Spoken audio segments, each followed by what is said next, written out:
Annalise Warren had promised herself long ago that love would never again be allowed to wound her, yet the instant she stepped into the shadow, softened library of Ravensbury Manor, she felt a strange, unwelcome tightening in her chest, as if the house itself meant to challenge that vow.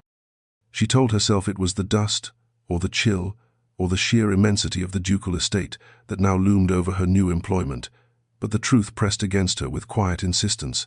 She had come here to bury her past, not to begin anything new. Still, the hush of the great room settled over her like a benediction, the scent of old vellum and ink stirring memories of safer years when books were shield and refuge rather than an escape from heartbreak. Determined to focus only on her work, she moved carefully between towering shelves, assessing the daunting number of boxes awaiting her attention, and willed her mind into stillness. Ravensbury promised familiarity, quiet, order, a task that required nothing of her heart. But the illusion shattered the moment she sensed another presence, a subtle shift in the air followed by the low, unmistakably controlled cadence of a man's footsteps approaching from behind her.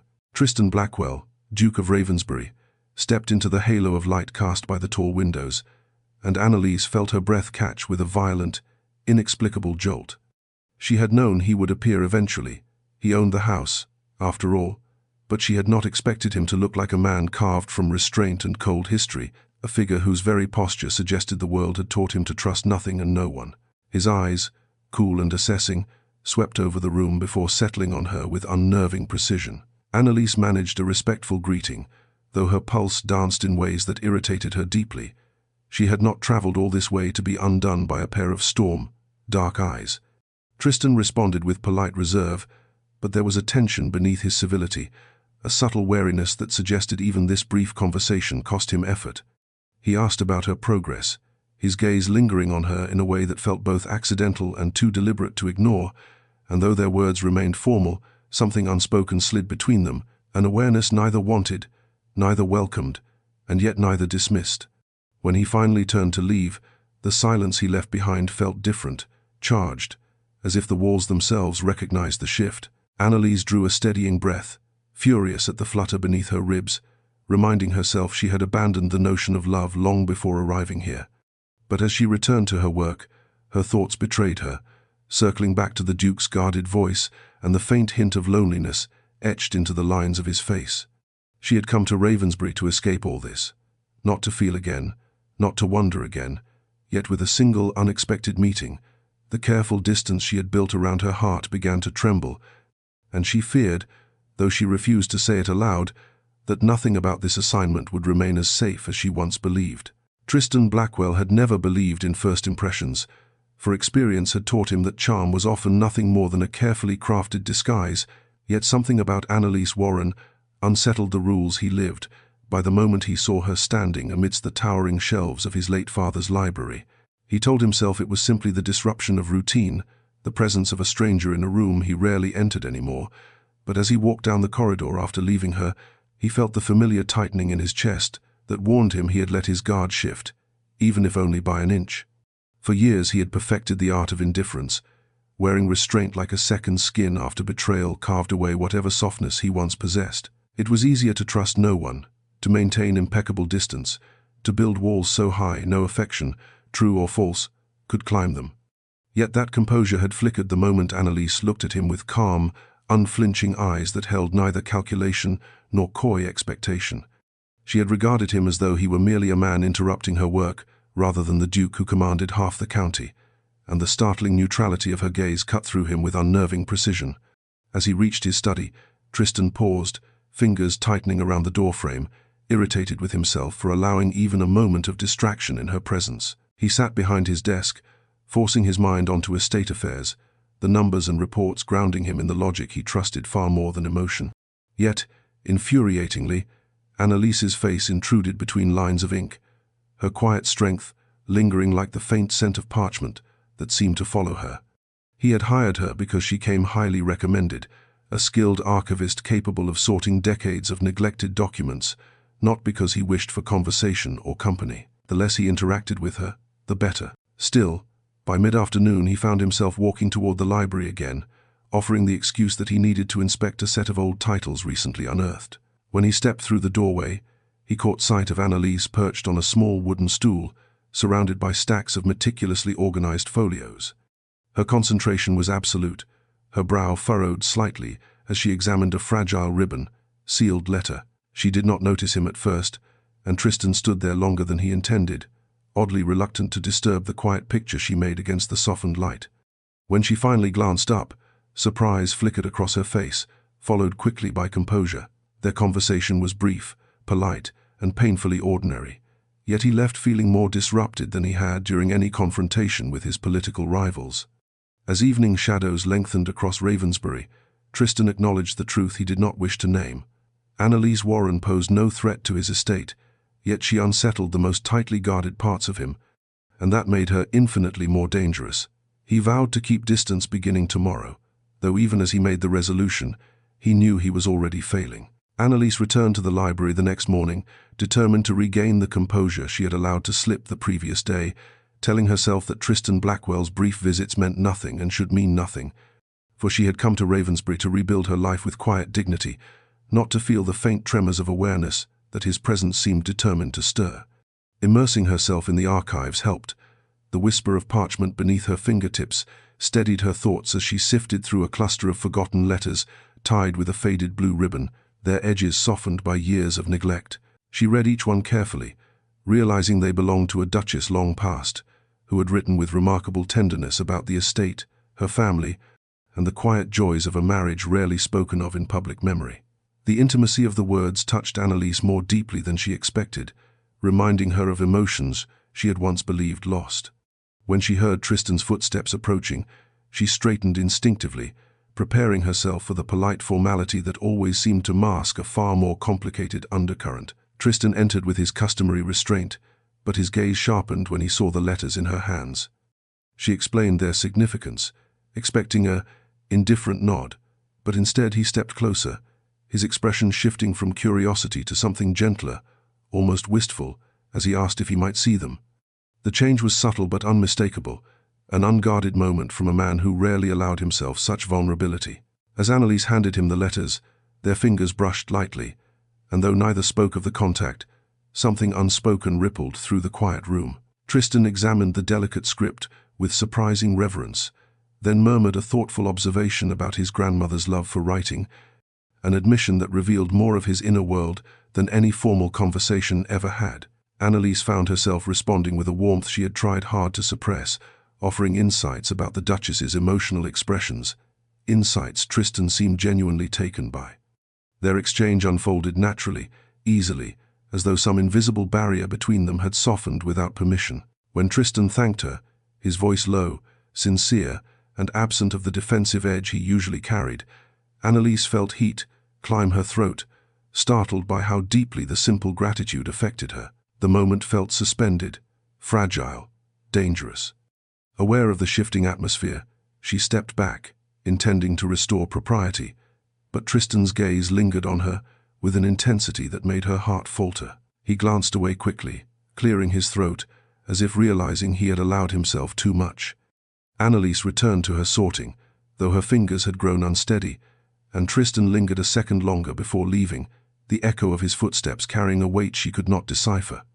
When the library finally fell silent, she released a slow breath, knowing the truth she wished she could deny. The first cracks in the emotional walls she had crafted so carefully were beginning to show, and Tristan Blackwell had become the one person capable of widening them. The storm arrived without warning, rolling across the hills with a force that rattled the windows of Ravensbury and swallowed the afternoon light in a wash of grey. Yet Annalise remained in the library long after the servants urged her to return to her rooms, insisting she needed only a few more minutes to finish cataloguing a set of fragile estate letters. She told herself the work steadied her, that the rhythmic order of sorting and labeling offered the comfort she needed after the unsettling ease of her conversation with Tristan the day before. But the truth was more complicated. She feared the quiet of her chamber would force her to confront how deeply that moment had unsettled her. Candlelight flickered against the high shelves as she bent over her notes, unaware that she was no longer alone until a faint shift in the air made her look up and find Tristan standing at the threshold, rain sliding from his dark coat, his gaze steady yet softened by something almost imperceptible. He explained he had returned early from inspecting the northern fields, the storm having made further travel impossible, and though he kept his tone neutral, Annalise sensed the same unspoken tension that seemed to thread through every encounter between them lately. She attempted to return to her work, but the storm cracked violently overhead, making her jump and earning a faint, rare smile from Tristan, who stepped farther into the warm glow of the room and asked, more gently than she expected, why she insisted on working alone in weather like this. Annalise tried to shrug it off, but when he followed her glance toward the stack of letters she had been reading earlier, she felt her composure falter. He asked whether they troubled her, and she hesitated before admitting they did, if only because they revealed a depth of love she no longer believed existed. The confession slipped out before she could stop herself, quiet and raw, and for a moment Tristan simply regarded her, the guarded sharpness in his eyes dimming as though her words had reached a place within him he rarely allowed touched. When he spoke, it was not with the cold detachment she expected, but with careful curiosity, asking what had led her to such a belief. Annalise stiffened, instinctively resisting the vulnerability he invited, yet the storm outside roared again, pressing them into a pocket of intimacy where evasion felt impossible. She admitted her heart had once been misplaced in hands that did not value it. Tristan listened without interruption, his posture still but attentive, as though absorbing each word with deliberate patience. For a suspended moment, the world narrowed to the two of them, the storm, the fire, the quiet sharing of old wounds neither had intended to reveal. When silence finally settled between them, Tristan's gaze held hers with a gentleness that frightened her more than any cruelty could. She turned away first, but the damage was done. A door she had kept locked for years had cracked open, and Tristan Blackwell now stood on the threshold. The storm had deepened by the time Annalise rose from the table to adjust the candelabra, its golden light trembling with every shudder of wind that pressed against the great windows, and she told herself she was merely ensuring the flame would not die, not trying to escape the intensity of Tristan's gaze lingering on her from across the room. Her fingers brushed the cool metal base, steady but not entirely sure, and just as she began to shift it toward the center of the table, a sudden crack of thunder startled her into loosening her grip. The candelabra teetered dangerously. Before she could catch it, Tristan crossed the space between them with startling speed, his hand closing over hers in a firm, instinctive motion that steadied both the candle and her trembling breath. The contact was brief, no more than a heartbeat, but the spark it ignited felt far too powerful to ignore. Annalise froze, her pulse leaping in a way that betrayed every vow she had made to keep her heart untouched, and she felt rather than saw the slight hitch in Tristan's breath as his fingers grazed the inside of her wrist before he pulled away. His touch left a trail of heat that seemed to echo through her entire body, and when she dared look up, the flickering candlelight revealed a rare break in his composure, a moment where he seemed as shaken as she. A silence followed, thick and charged, the kind that made the room feel too small, the air too warm. Annalise's first instinct was to retreat behind propriety, to offer a polite remark that would smooth the edges of the moment, but words failed her entirely. Tristan stepped back as though distance alone could extinguish what had just passed between them, his jaw tightening with the effort of restoring control. He cleared his throat, muttering something about the slipperiness of old metal, though his voice held a roughness that made the attempt at casualness fall painfully short. Annalise managed a nod, but her hands refused to steady, betraying the storm inside her that mirrored the one outside. She forced herself to turn back to her notes, but the letters blurred, her thoughts scattering in every direction that led back to him. Tristan hesitated as if debating whether to speak again, then abruptly turned toward the door, the tension in his shoulders unmistakable. "It would be wise not to linger much longer," he said quietly, the words carrying more weight than their simple meaning implied. Annalise sensed he was fleeing the room, fleeing her, fleeing the inexplicable pull that neither of them had invited. When the door closed behind him, the library felt unbearably empty, the warm glow of the candles suddenly insufficient against the chill that crept into her chest. She sank slowly into the nearest chair, pressing a hand over her heart as though she could calm its wild tempo. She had sworn never to feel like this again, never to allow a single touch to unravel her, but Tristan's hand on hers had undone weeks of careful restraint in one reckless instant. And though she whispered to herself that it meant nothing, that it was an accident, her racing pulse told the truth she feared most. Something had shifted tonight, something neither of them could take back. By the next morning, the remnants of the storm still clung to the estate in shivering droplets that glittered along the terrace railings. Yet Annalise stepped into the library with the hope that the familiar scent of parchment and the quiet order of her work might calm the restless thrum left behind from the moment she and Tristan had accidentally touched. but the hush of the room did little to steady her. Instead, it seemed to echo with the memory of his hand over hers, and she spent the first hour forcing herself to concentrate on cataloguing a set of inventories, rather than the way her breath had caught when their fingers brushed. She believed the intensity of the moment had been hers alone, an isolated reaction she could learn to bury, but whispers from the corridor soon proved she was mistaken. 2 footmen passed by, speaking in low but careless voices about how His Grace spends more time in the library these days than he ever did before that young lady arrived, and though she tried not to listen, the words stung with sharp, unwelcome clarity. Rumors. Already. Her stomach tightened as she gathered her papers, praying the gossip was fleeting, the kind that dissolved as quickly as it formed. But another voice chimed in, amused and speculative, wondering aloud whether the Duke favored Miss Warren in more ways than scholarly consultation, and Annalise felt heat crawl up her neck, mortified that her presence, her simple, dutiful presence, had become fodder for idle tongues. She did not realize she was trembling until she heard a deeper voice intervene with a tone sharp enough to silence the corridor instantly. Tristan. He had approached unnoticed, but the weight of his authority filled the air like a sudden drop in temperature. "If I hear either of you speak Miss Warren's name again," he said, his voice low and edged with a cold that brooked no defiance, "you will find yourselves dismissed before the hour is out." The stunned silence that followed carried through the doorway, making Annalise's heart stop in her chest. She could not see him, but she heard the unmistakable finality in his footsteps as he strode away, leaving the footman quaking behind him. She pressed her palms to the edge of the table, overwhelmed, grateful for his willingness to defend her, yet equally horrified that such a defense had become necessary. When he finally entered the library a few minutes later, his expression composed but darkened by lingering anger, she forced herself to meet his gaze. He asked whether she had been troubled by anyone, and though she tried to answer lightly, her voice betrayed her unease.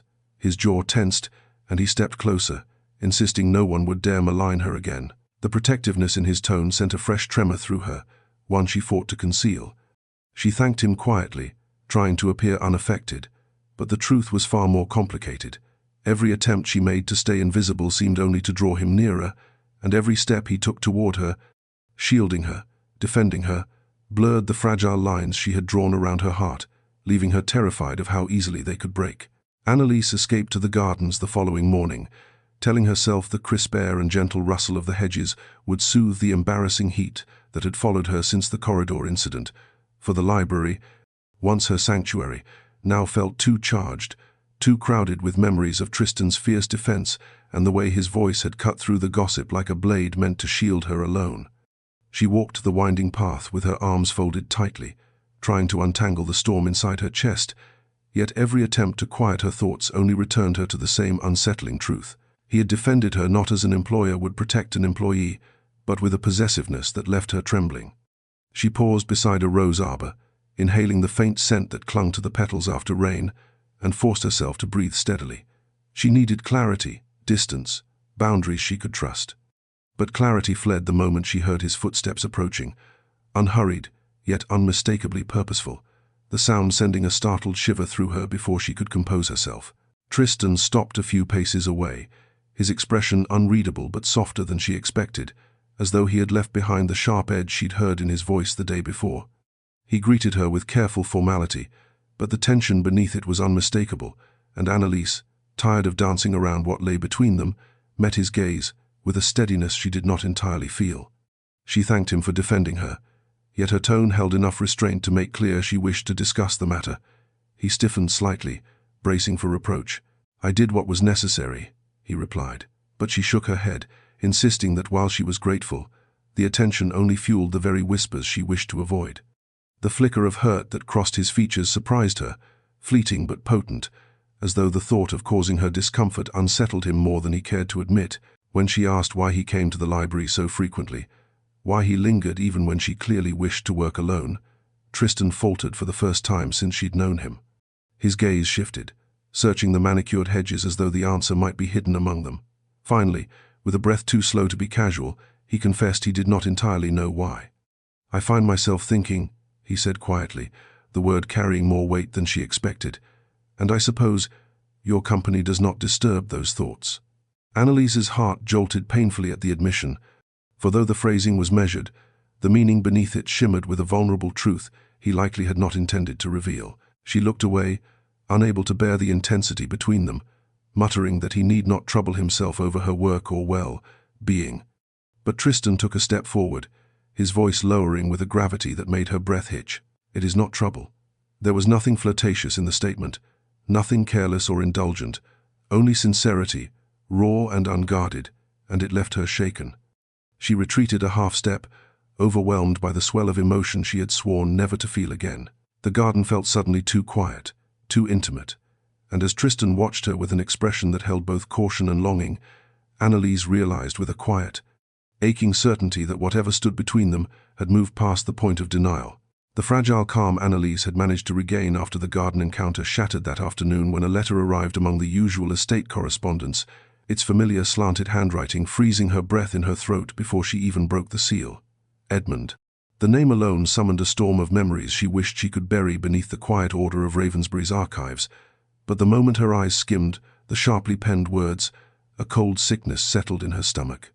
He wrote as though nothing had happened, as though he had not betrayed her trust so thoroughly that she had fled everything familiar. His tone was polished, insincere, laced with the same patronizing charm he had once used to mask his selfishness.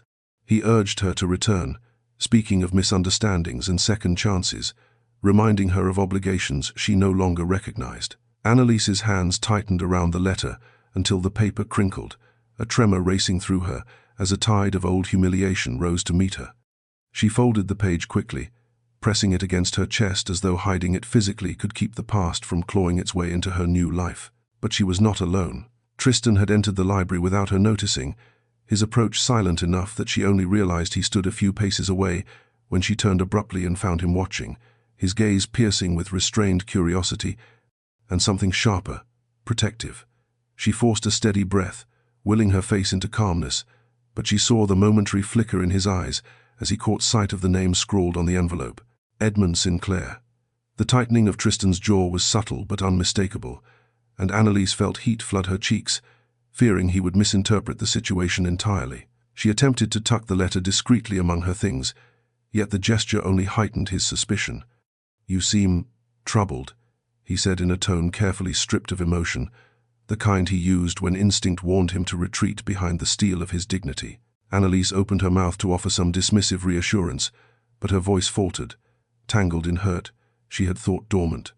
Tristan's gaze lingered on her clenched fingers, then on the letter she fought to conceal, a shadow crossing his expression, a misunderstanding lodging itself like a thorn. He stepped back slightly, as though distance might unravel whatever unwelcome thoughts had taken hold. "If you are expecting correspondence," he said evenly, though a rough edge betrayed him, "I will not intrude." His withdrawal struck her harder than she expected. She wanted to tell him the truth, that the letter was not welcome, that it reopened wounds she wished never to revisit, but pride and old pain held her captive. She managed a stiff nod, and Tristan inclined his head in return, yet the tension between them settled like a heavy fog neither dared to pierce. As he turned and left the library with measured steps, Annalise felt the ache of the widening space between them, knowing this misunderstanding had planted its roots deep. And though she whispered to herself that it would pass, a quiet dread whispered back. The past had found her, and it threatened to unravel everything she had begun to feel at Ravensbury. The silence that settled after Tristan's misunderstanding felt heavier than any storm Annalise had weathered at Ravensbury, and in the days that followed, she found herself moving through the library, with a practiced calm that felt like a fragile veneer stretched too tightly across her chest. She arrived early, left late, and spoke little unless absolutely necessary, telling herself that distance was wise, that proximity to the Duke had only ever been a dangerous temptation, a softness she could not afford.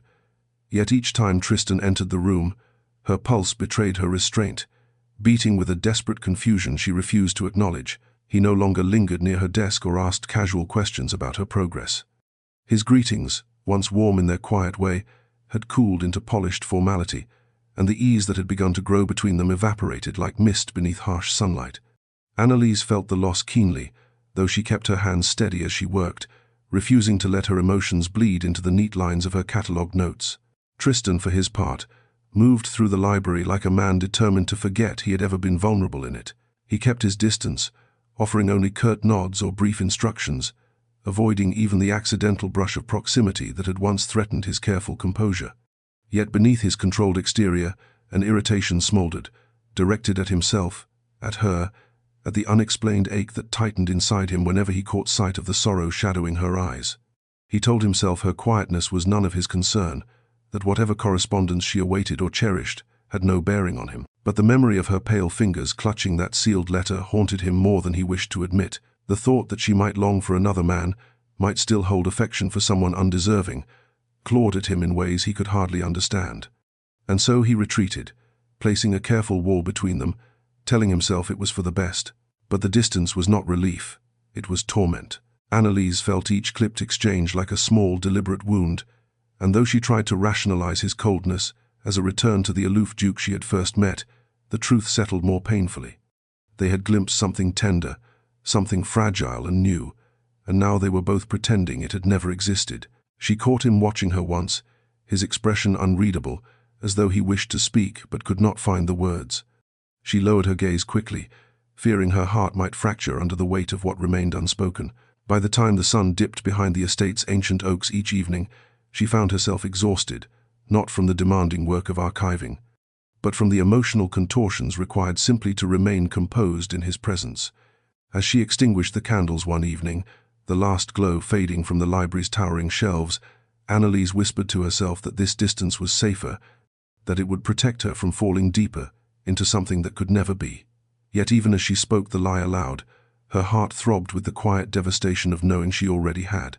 The rain began again on an evening when Annalise had stayed later than usual, determined to finish sorting the final stack of ledgers before sleep claimed her resolve, and though the corridors of Ravensbury had grown dim with the unsettled hush of a coming storm, she convinced herself she needed no escort to retrieve a box of documents stored in the carriage house. The air outside was cold and heavy, thick with the scent of wet earth, yet she walked with purposeful steps, her shawl pulled tightly around her shoulders as the wind snapped impatiently at the fabric. She told herself she welcomed the solitude, that the emptiness would help her forget the ache of the last few days, but as she reached the slick stones leading to the outbuilding, a sudden flash of lightning split the sky, and the ground beneath her shifted treacherously. Her boots slipped, the world tilted. Her breath caught in her throat as her body lurched forward, the edges of the stone pathway blurring into a smear of darkness, and then a pair of strong hands gripped her waist, steadying her with a force that stole whatever sound might have escaped her. Tristan's voice broke through the storm, low and laced with a fear she had never heard from him before. "Annalise, are you hurt?" His hold remained firm as she tried to gather her balance, his fingers pressing through the fabric of her coat with unmistakable urgency. She managed a breathless assurance that she was fine, though her heart pounded wildly from both the slip and the overwhelming shock of finding him there. Rain clung to his hair and shoulders, his coat half soaked, as though he had come in search of her without a moment's hesitation. His gaze swept over her, heated with concern, his jaw tight enough to betray the stark terror still ebbing through him. "You could have been seriously injured," he muttered, the words roughened by emotion he could no longer conceal. Startled by the depth of his reaction, Annalise felt her own composure wavering, for there was no misunderstanding in his expression. This fear was personal. The wind howled around them, urging her closer, though Tristan's hands were already too near, too steady, too unwilling to release her. She felt the tremor in his touch when he finally forced himself to let go, stepping back only enough to give her breath. "You shouldn't be out here alone," he said, softer now, but no less intense. Annalise opened her mouth to apologize, to offer some explanation, but the words died as quickly as they formed, because the look in his eyes, haunted, relieved, undone, left her incapable of speech. Tristan drew in a slow breath, the rise of his shoulders betraying the effort to contain whatever storm churned inside him. "Come," he said gently, though the command beneath it was clear. "You're coming inside." And as he guided her back toward the manor, his hand hovering near her waist as though ready to catch her again at the slightest misstep, Annalise felt a warmth unfurl beneath her ribs, fragile yet impossibly bright. Something had changed tonight, irrevocably, and neither rain nor fear nor silence could erase the truth of it. Tristan did not release his protective nearness, even after they stepped back into the warm glow of the manor, the storm, muddled air slipping from their shoulders while something far more dangerous clung between them, tightening with every breath Annalise struggled to steady.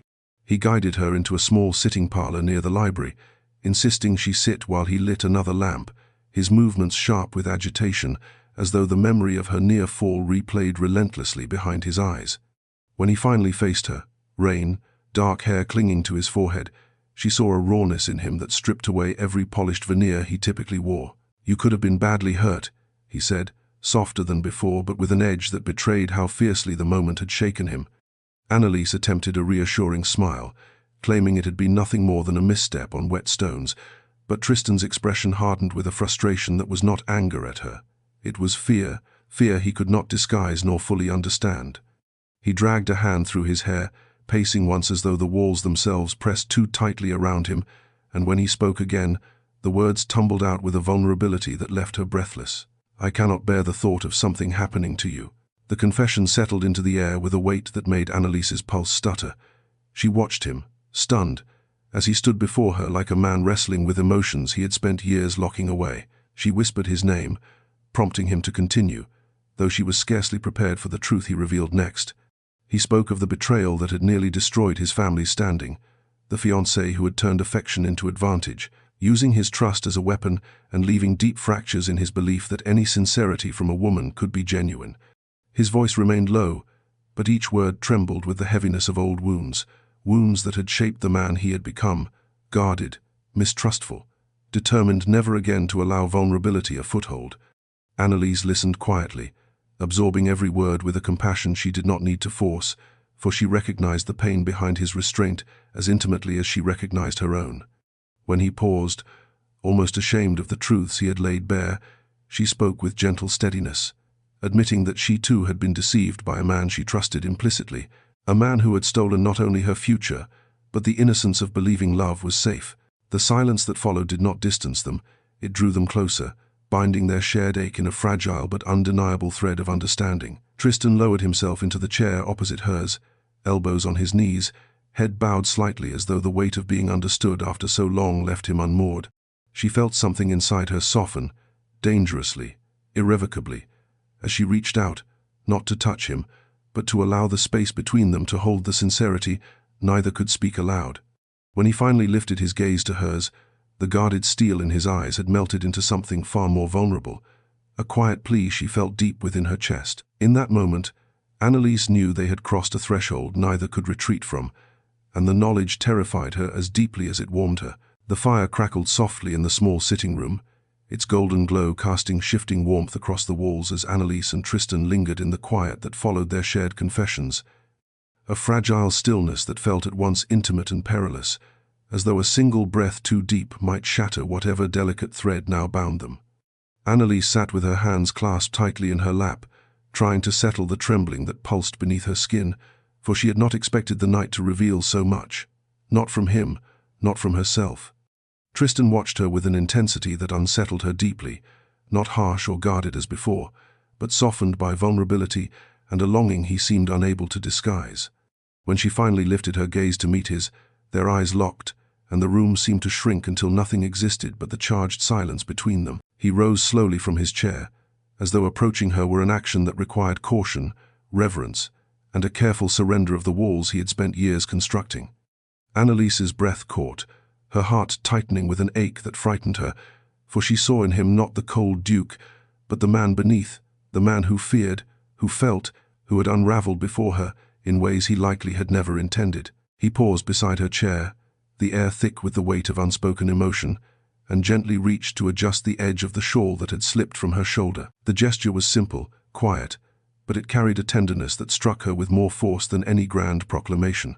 His fingers brushed her collarbone, feather-light, as though he feared the slightest pressure might undo them both. Annalise inhaled sharply, unable to hide the shiver that ran through her, and Tristan's eyes darkened with a hunger he seemed to struggle against. He leaned closer, not enough to touch her fully, but enough that she felt the warmth radiating from him, enough that she could sense the war between restraint and longing tightening every line of his body. "Annalise," he murmured, her name breaking from him like a confession he could no longer hold back. She closed her eyes briefly, overwhelmed by the rush of emotion his voice evoked, the aching tenderness that threatened to pull her into a feeling she had sworn never to welcome again. For a suspended moment, it seemed he might close the distance, might allow desire to eclipse fear, But then Tristan drew in a tense breath and abruptly pulled away, turning from her, as though the nearness had scorched him. His hands flexed at his sides, his expression tightened with the painful effort of restraint. "Forgive me," he murmured, though the words trembled with conflict rather than regret. Annalise swallowed hard, the hollow ache of longing spreading through her chest. She knew he had stepped back not because he felt nothing, but because he felt too much. Rising slowly, she gathered what composure she could manage and offered a quiet good night, though her voice wavered despite her best efforts. Tristan watched her leave, his eyes shadowed with a yearning that mirrored her own, and as she walked down the dim corridor alone, she understood with aching clarity that what had passed between them tonight was no accident. It was a beginning, dangerous and undeniable, and one they were both powerless to escape. The morning after that fragile, dangerous, almost, moment between them, Ravensbury regained its usual rhythm, footsteps in the corridors, the distant hum of kitchen activity, the soft clatter of carriages arriving at the front, but Annalise felt as though she moved through the manor wrapped in a layer of trembling awareness that made every sound sharper, every breath deeper, every memory of Tristan's nearness far too vivid to silence. She entered the library with the hope that familiarity would steady her, that work might press away the echoes of the previous night. Yet the moment she stepped inside, she sensed something different in the air, a subtle disruption that tugged uneasily at her composure. The cause revealed itself moments later when a commanding voice echoed from the doorway, announcing the unexpected arrival of Lady Annalise Blackwell. Tristan's aunt swept into the room with all the elegance and scrutiny of a woman accustomed to ruling every space she occupied, her sharp eyes taking in every detail with surgical precision before settling on Annalise as though she were an object to be evaluated, rather than a person. Lady Eloise extended a polite but cool greeting, her smile thin and edged, revealing nothing yet implying everything. Annalise dipped her head respectfully, but the older woman's gaze lingered in a way that made her pulse uncomfortably quicken. "So," Lady Eloise said, her tone smooth as polished marble, "you are Miss Warren, the archivist my nephew has spoken of." The words were simple enough, but Annalise heard the faint note of skepticism beneath them, as though Tristan's mention of her was itself a matter of interest. Before she could respond, Tristan entered the room with a swiftness that surprised even Annalise, his expression tightening just slightly when he saw his aunt's attention fixed on her. He greeted Lady Eloise with formal respect, yet there was a protective thread woven through his tone, subtle but unmistakable, the kind that made Annalise's breath catch even as she tried to still her heart. Lady Eloise wasted no time in assessing the situation. She asked pointed questions about the archive project, her inquiries laced with feigned curiosity but sharpened by suspicion, each one striking too close to the underlying implication that Annalise's presence here was somehow unconventional. Annalise answered with calm professionalism, but each reply seemed only to deepen the older woman's analysis, her calculating gaze flicking back and forth between Annalise and Tristan with growing interest. When Lady Eloise remarked that it was unusual for the Duke to concern himself so personally with historical records, a cold ripple of embarrassment slid down Annalise's spine.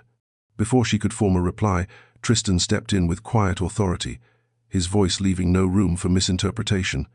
"Miss Warren's work is invaluable," he said, unyielding. "I trust her judgment implicitly."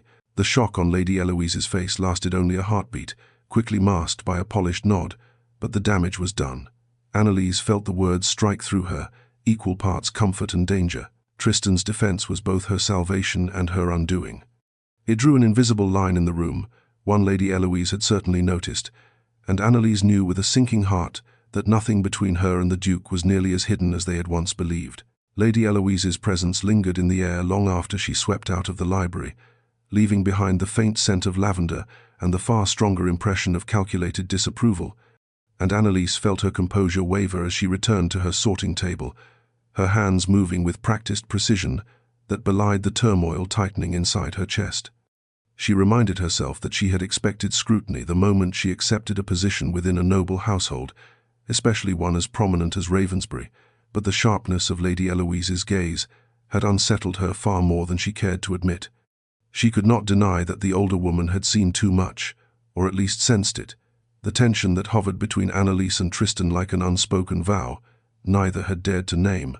When the library doors opened again, Annalise tensed, bracing for another round of interrogation, but relief washed through her when Tristan entered instead, his expression stern in a way she recognized as barely leashed frustration. He approached her desk with a controlled intensity that made her heart flutter despite her efforts to remain unaffected. "I apologize for my aunt's behavior," he said. His voice low but edged with irritation, he no longer attempted to hide. "She has a habit of inserting herself where she is not needed." Annalise shook her head gently, assuring him that Lady Eloise had done nothing beyond expressing curiosity, though the tremor beneath her words betrayed the ease she did not feel. Tristan's gaze sharpened, not in anger but in concern, as though he sensed the strain she worked so hard to conceal. When he asked if his aunt had said anything inappropriate, Annalise hesitated, unwilling to burden him with the truth that Lady Eloise's scrutiny had made her feel exposed, out of place in a world where she was already precariously positioned. Instead, she offered a measured response, explaining that the conversation had simply caught her off guard. Tristan exhaled slowly, the tension in his shoulders easing as he stepped closer, lowering his voice as though to shield her from the lingering echo of his aunt's presence. "You are not to concern yourself with her opinions," he said, and though the words were meant to reassure, the firmness beneath them sent a shiver through her. "Your work here is valuable. You are valuable." The sincerity in his tone made Annalise's breath catch, her pulse stuttering in a way she wished she could ignore. She thanked him softly, but Tristan seemed dissatisfied with the distance her politeness created. He leaned slightly closer, his gaze searching her face with an intensity that made the room feel smaller, warmer, more dangerous. "I will not allow anyone to make you feel unwelcome," he added, and the protectiveness woven through each syllable felt as intimate as a touch. The moment stretched, taut and fragile, until Annalise forced herself to step back, reminding herself of the boundaries she needed to uphold. Tristan accepted the movement with a reluctant nod, though his eyes lingered as if memorizing the space she tried to reclaim. As he turned to leave, the realization settled heavy and undeniable between them. His defense had not been merely polite obligation, it had been instinct, unfiltered, and deeply personal. And though Annalise tried to quiet the flutter inside her chest, she knew with chilling certainty that whatever lay between them was growing harder to contain. The following afternoon, Tristan requested Annalise's presence in the estate office to review a series of ledgers uncovered during her archival work, and though she approached the room with steady steps, she could not entirely quiet the tremor of uncertainty that pulsed through her, for every interaction with him now seemed to carry the echo of the unspoken, the warmth of his defense, the intensity of his gaze, the subtle shift in the air whenever he stood too near. She paused at the threshold, gathering her composure before entering the space she had rarely been invited into. A room filled with rich mahogany furnishings, shelves lined with estate histories, and the lingering scent of parchment and ink, mingling with the faint spice of Tristan's cologne. He stood at the large desk, reviewing a stack of documents with furrowed concentration, but when he lifted his gaze to hers, something softened in his expression. A quiet light that made her heart flutter despite her efforts to remain detached. He motioned her closer, explaining the discrepancies he had noticed in the older financial records, and Annalise stepped beside him, careful to maintain a respectful distance, even as the warmth of his presence seeped into her senses. As she examined the ledgers, her fingers brushing the edges of worn pages, she offered observations that surprised even herself: patterns of ink variation, inconsistencies in handwriting, subtle shifts in accounting phrasing that suggested irregular management spanning several years. Tristan listened with an attentiveness that unsettled her, not merely because he valued her insight, but because he regarded her with a trust she had not expected from a man who guarded himself so fiercely. When she pointed out a set of entries that appeared intentionally obscured, he leaned closer to see, their shoulders nearly brushing, and Annalise felt her pulse quicken, heat blooming beneath her skin at the tender proximity. Tristan seemed unaware of the effect he had on her, or perhaps he noticed too well and chose not to withdraw, for he lingered beside her as they analyzed each suspicious entry, their voices quiet in the expansive room, weaving a cocoon of concentration and budding closeness. When Annalise suggested a method for referencing the questionable entries with older estate correspondence, Tristan regarded her with a look so full of admiration it made her breath hitch. "Your mind is remarkable," he said softly, sincerity grounding each word. "I have not trusted another person with these matters in years." The confession struck her deeply, more intimate than any accidental touch, more revealing than any lingering glance. She thanked him, though her voice wavered with emotion she struggled to hide. For a moment he simply watched her, his expression unguarded, as though weighing the distance he had kept for so long against the comfort he found in her presence. The air between them pulsed with something fragile and powerful, trust, tentative but unmistakably real. As they concluded their work, Tristan's hand brushed her sleeve in a fleeting gesture meant to guide her toward the door, but the contact sent a ripple through her that lingered long after they parted. And as Annalise walked back down the corridor, her heart full and aching, she knew that trust, so long broken for both of them, had begun to take root in the most unexpected of ways. The evening of the neighboring estate's dinner arrived with the kind of polished elegance Annalise had grown accustomed to observing only from afar, and though she had been invited at Tristan's insistence, under the reasoning that her archival work involved understanding local history, she could not shake the heaviness in her chest as the carriage approached the grand entrance, its lanterns glowing like watchful eyes against the darkening sky. She stepped out carefully, her simple gown modest beside the shimmering silks of the other guests, but she held her head high, reminding herself she belonged here only in a professional capacity, even if the flutter beneath her ribs whispered a truth far more complicated. Tristan stood waiting for her just inside the hall, impeccably dressed, his expression carefully schooled into the neutral elegance demanded by his rank. Yet when he saw her, a faint softening touched his features, a fleeting warmth quickly hidden as others approached to greet him. Annalise felt the brief spark of connection before it slipped behind the iron mask he wore so naturally in society, the cold dignity that kept the world at bay. She followed him into the sprawling reception room, where chandeliers scattered diamonds of light across the polished floor, and conversations floated like decorative ribbons through the air. Annalise kept to the side, observing the intricate dance of noble politeness, the practiced gestures, the effortless laughter that often concealed more than it revealed. Tristan mingled with his peers, his smile precise, his posture regal, yet she saw what others did not, the tightness in his shoulders, the faint distance in his eyes, the way his attention drifted toward her whenever he believed she wasn't looking. She wished she could take comfort in the thought, yet it only reminded her how different he seemed here, untouchable, unreadable, far from the man who had shared confessions by firelight and steadied her trembling hand in the rain. When a baroness commented idly that Tristan's sudden interest in estate archives was a charming eccentricity, likely a passing fancy, Annalise felt the sting but merely smiled, unwilling to betray any discomfort. Tristan overheard, but the slight tightening of his jaw was his only response, for public confrontation was not a weapon he wielded lightly. As the evening wore on, Annalise drifted toward the gallery where paintings of past lords and ladies lined the walls. A gentleman she vaguely recognized, Mr. Hartwell, approached her with polite enthusiasm, complimenting her knowledge of historical records after overhearing Tristan speak of her work. She responded with measured politeness, but before she could step away, he offered his arm and suggested showing her a portrait rumored to contain hidden symbolism. Though she hesitated, unwilling to cause offense, Tristan appeared at her side with sudden, quiet authority that sent a ripple through her chest. "Miss Warren is needed for a matter of estate business," he said, his tone cool and absolute, leaving no room for rebuttal. "Mr." Hartwell withdrew with a confused bow, and Annalise felt her breath falter beneath Tristan's intense stare. For a heartbeat, the carefully constructed mask he wore cracked, revealing a glimmer of jealousy so sharp it unsettled her, and though he turned away quickly, retreating into the dignified distance expected of a duke, the moment lingered like a trembling chord, one she could not ignore even as the room returned to its glittering, hollow brightness. Annalise followed Tristan away from the gallery with her pulse fluttering far too fast, the echo of his interruption, quiet, authoritative, unmistakably possessive, still humming beneath her skin like a struck chord she could not still. He walked a few paces ahead, his posture rigid with a tension he made no effort to disguise, and though he did not look back, she sensed the storm gathering behind his composed exterior. When they reached a quieter alcove near the terrace doors, Tristan finally stopped, but he did not turn to her immediately.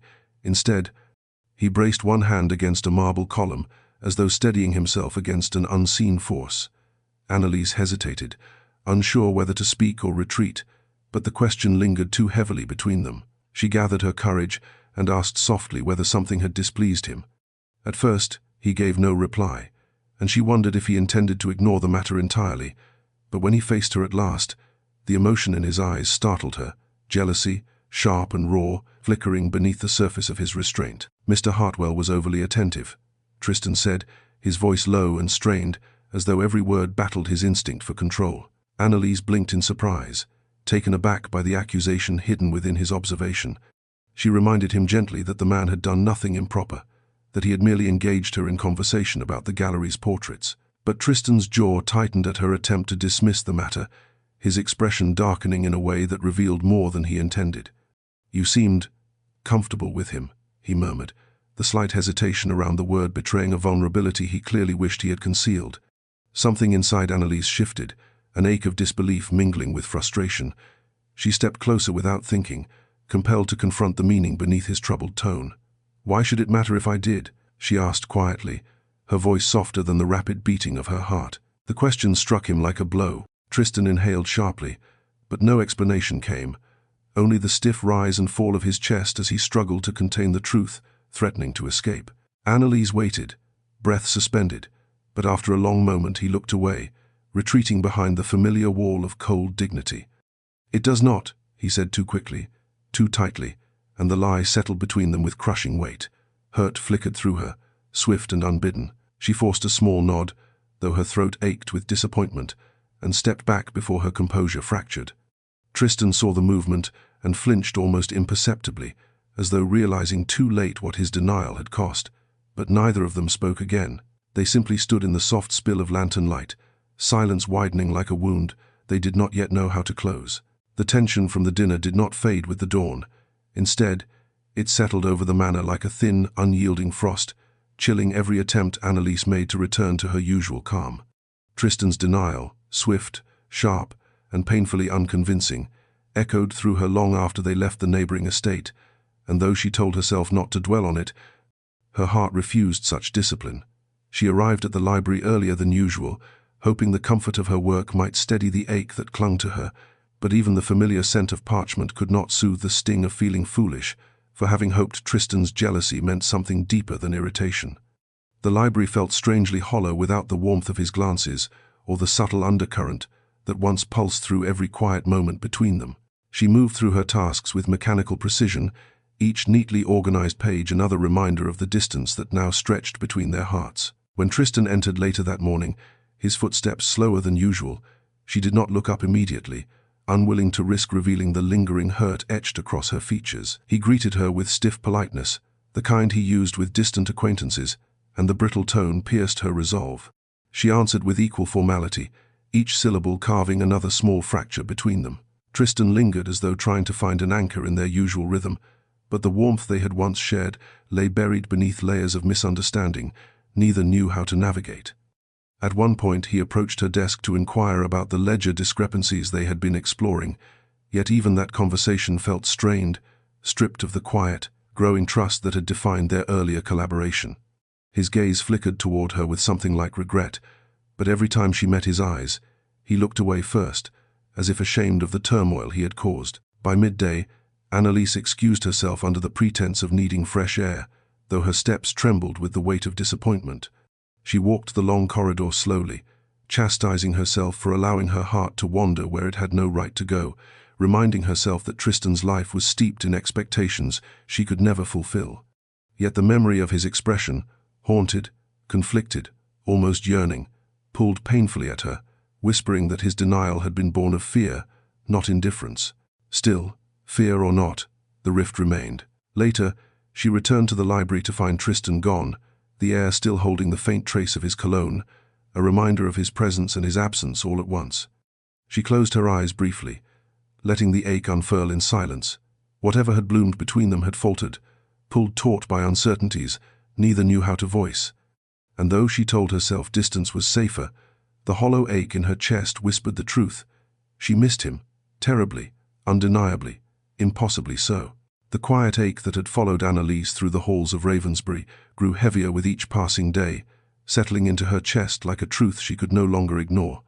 Whatever had flickered between her and Tristan was slipping beyond reach, not with a dramatic severing but with a slow, suffocating fade that hurt far more. She tried to steady herself by focusing on the archive, losing hours in the comfort of parchment and ink, but even the familiar rhythm of her work could not silence the growing certainty that she could not remain in the manor much longer. The library, once a refuge, had begun to feel like a space where hope teetered too close to heartbreak, where every footstep she did not hear and every conversation Tristan did not initiate carved deeper wounds into her resolve.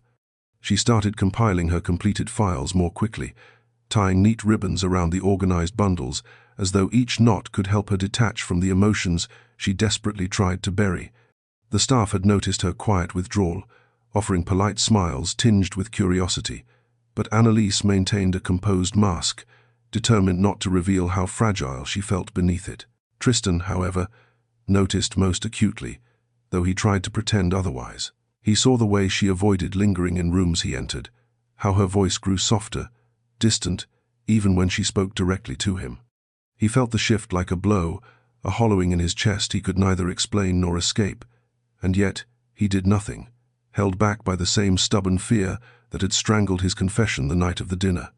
He told himself she deserved more than a man crippled by past wounds, but the excuse rang increasingly hollow. When he overheard a maid mentioning in hushed tones that Miss Warren had begun packing away certain items to keep her things tidy, something inside him cracked. He strode to the library in quick, urgent steps, only to pause in the doorway when he saw her bent over a stack of documents, her expression determined, resigned, heartbreakingly calm. She did not notice him at first, and he found himself studying her with a depth of longing he could no longer deny. When she finally looked up, the polite smile she offered struck him like a knife, gentle, distant, final. She thanked him for allowing her to complete the archival project sooner than anticipated, her voice steady despite the turmoil he sensed beneath it. The implication hit him instantly.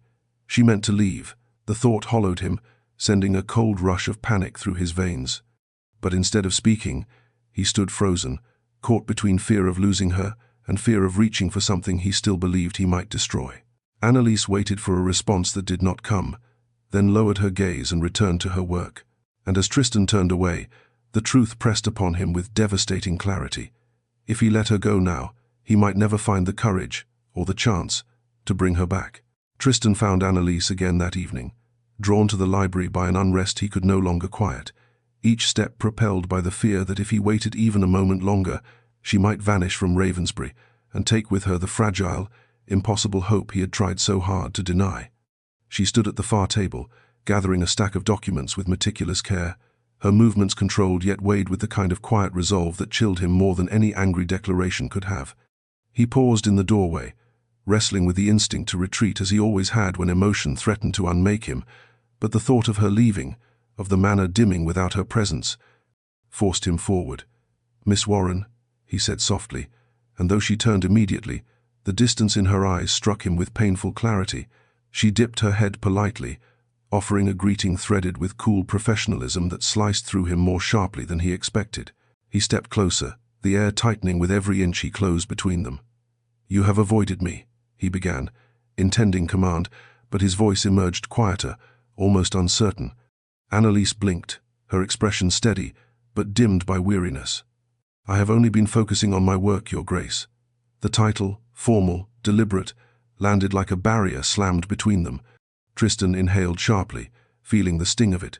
"That is not the truth," he murmured, and for once the words carried no authority at all, only an aching tremor of vulnerability. Something flickered in her gaze, a crack in her calm, but she remained silent, forcing him to continue. "You intend to leave," he said, the statement trembling with desperation he could no longer conceal. Annalise lowered her hand slowly, releasing the ledgers as though surrendering a piece of herself. "What else would you have me do?" she whispered, the quietness of her voice more powerful than any accusation. "You draw close, then retreat. You protect me, then push me away. I cannot keep losing pieces of myself in the space between your uncertainty." Her words struck him with brutal precision, unraveling the defenses he had held for years. He took another step toward her, emotion tightening every line of his posture. "I never meant to hurt you," he confessed, the words strained, raw. "I struggle to understand what I feel, how to allow it, how to trust it. But the thought of you leaving," his voice faltered, thick with fear he could no longer disguise. "I cannot bear it." Annalise swallowed hard, shaken by the naked truth in his expression. The silence stretched, trembling, until she spoke with trembling strength. "Then tell me what you want." Tristan stared at her, breath shallow, every instinct urging him to retreat, but love, fragile and new, urged him forward. "I want you to stay," he said finally, the confession breaking from him like a long-held breath. "Not for the archives, for me." And though the air between them remained fragile, something undeniable shifted. their first step toward truth, taken at last. The confession lingered between them like a living thing, trembling, fragile, unbearably precious, and for a long heartbeat, Annalise could only stare at Tristan, unable to breathe beneath the weight of the words he had finally allowed himself to say. He stood before her not as the distant Duke of Ravensbury or the guarded man she had first encountered in the shadowed quiet of the library, but as someone stripped of defenses, someone afraid and hopeful in equal measure. The sight unsteadied her completely. She swallowed, her voice emerging softer than the hush of the room. "You want me to stay?" she repeated, struggling to steady herself. Tristan nodded once, but the gesture was too small to hold the enormity of what he felt. He stepped closer, stopping only when he was near enough that she could feel the faint warmth radiating from him, as though his very nearness carried an unspoken plea. "I know I have been inconsistent," he said quietly, each word weighted with remorse. "I know I have given you reason to doubt me, but I cannot pretend any longer that your presence means nothing to me." His honesty, raw and trembling, cracked something open inside her. For weeks she had carried her hope like a fragile ember, terrified it might burn her again as it had in the past. Now, seeing Tristan, this proud, guarded man, lay his vulnerability before her, she felt the ember brighten, no longer small, no longer uncertain. "You hurt me," she admitted, not accusingly but truthfully, her voice trembling with the ache she could no longer hold back. "When you turned away, when you denied what was so clearly there." Her breath wavered. "I believed I had imagined everything." The pain in Tristan's eyes softened into something deeper, understanding, regret, longing. "You imagined nothing," he said, his voice low, almost reverent. "I have been afraid. Afraid of wanting you. Afraid of needing someone again." He hesitated, searching her gaze with a desperation he did not attempt to hide. "But losing you frightens me far more." Annalise felt emotion rise sharply in her chest, tightening her throat. She wished to offer comfort, to reach for him, to let him know she understood more than he could fathom. But she remained still, giving him space to speak the truths he had long buried. He continued, softer now. "When I saw you slipping away, packing documents with such careful finality, I realized that if I did nothing, I would lose the chance to become the man I wished to be, not the duke the world expects." His breath trembled. "The man who chooses you." A quiet shudder moved through her, dissolving the last fragile remnants of doubt. She stepped closer, not touching, not yet, but close enough that her answer hummed in the air between them. "Then let me stay," she whispered. "But let it be because you truly want me here." Tristan exhaled, a sound of relief and awe, and though he did not reach for her, the room felt irrevocably changed. They had stepped out of fear and into something far more dangerous and far more beautiful. The fragile stillness that followed their shared confession seemed to alter the very air around them, softening the candlelit library into a world suspended outside time, where every breath felt sharper, every heartbeat louder, every unspoken word, a trembling thread binding them closer. Annalise stood mere inches from Tristan, her pulse fluttering at the base of her throat as she searched his eyes for any sign of retreat. But what she found instead was a quiet reverence that made her chest tighten with overwhelming tenderness. He lifted a hand as though to touch her cheek, then hesitated, his fingers hovering just short of her skin, trembling with the effort of restraint. "You're staying. It means more than I know how to express," he murmured, his voice low and roughened by emotion. Annalise felt the words settle into her with a warmth that frightened her, not because it was unwelcome, but because it awakened a longing she had spent years suppressing. She whispered his name in a way she had never dared before, soft and aching, and the sound seemed to pull him closer, as though her voice alone had the power to unmake every defense he had ever built. Tristan stepped nearer, and the world narrowed to the space between them, a space charged with the promise of a touch that would change everything. His gaze drifted to her lips, lingering there for a breath that felt like eternity, and Annalise felt her entire being lean toward him, helpless against the gravitational pull. Yet even as desire shimmered between them, the fear of breaking whatever fragile trust had formed kept them suspended on the edge of something neither fully understood. Tristan exhaled shakily, his forehead nearly touching hers. "You have undone me," he whispered, the confession so raw it sent a tremor through her. "I do not know how to navigate this, us." His honesty disarmed her, softening every lingering shard of doubt she had held against him. She lifted her hand slowly, letting her fingertips graze the sleeve of his coat, a touch so light it could have been mistaken for air, and Tristan closed his eyes with a faint, pained sound as though the gentleness alone overwhelmed him. For a lingering moment, the possibility of a kiss hovered between them, breath to breath, heartbeat to heartbeat, and Annalise felt herself sway toward him, ready to surrender to whatever future that moment might carve. But just as the world seemed to lean into the inevitable, Tristan drew back by the smallest fraction, fighting a war she could almost see in the tightened lines of his jaw. "If I cross that line now," he murmured, voice frayed with longing, "I fear I will not be able to stop." His restraint, tender yet devastating, washed through her, filling her with equal parts, frustration and awe. Annalise breathed out slowly, feeling the weight of his confession settle like a promise. They were no longer wandering in uncertainty. They were standing at the threshold of something undeniably real, undeniably theirs, and for the first time, neither stepped away. For a brief span of days, Annalise allowed herself to believe that the fragile understanding between her and Tristan might finally steady into something quiet and hopeful, something she could trust without fear of losing her footing. But such hopes proved short-lived for Lady Eloise. Keen-eyed, sharp-tongued, and far too perceptive, lingered in Ravensbury longer than Annalise wished, her presence weaving threads of scrutiny through every corner of the manor. The older woman watched Tristan with a disapproval carefully masked behind courtesy, and she watched Annalise with something far sharper, as though searching for cracks in a facade she believed must hide some cunning ambition. Annalise tried to remain invisible, conducting her work with meticulous restraint, but whispers began to stir nonetheless, soft as silk, poisonous as smoke.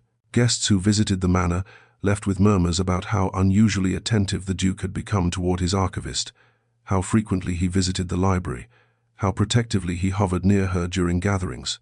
The whispers reached Lady Eloise first, of course. She confronted Tristan in the main hall one morning, her voice low and polished, yet cutting with implication. Annalise had not meant to overhear, yet as she approached to deliver organized documents, she caught the brittle edge of her name in the air. "Affection clouds judgment, Tristan," his aunt warned. "You risk handing society a scandal on a silver tray. The girl may be pleasant, but she is not of our world." Annalise froze, the words striking deep, each syllable carving into the quiet courage she had been trying to kindle.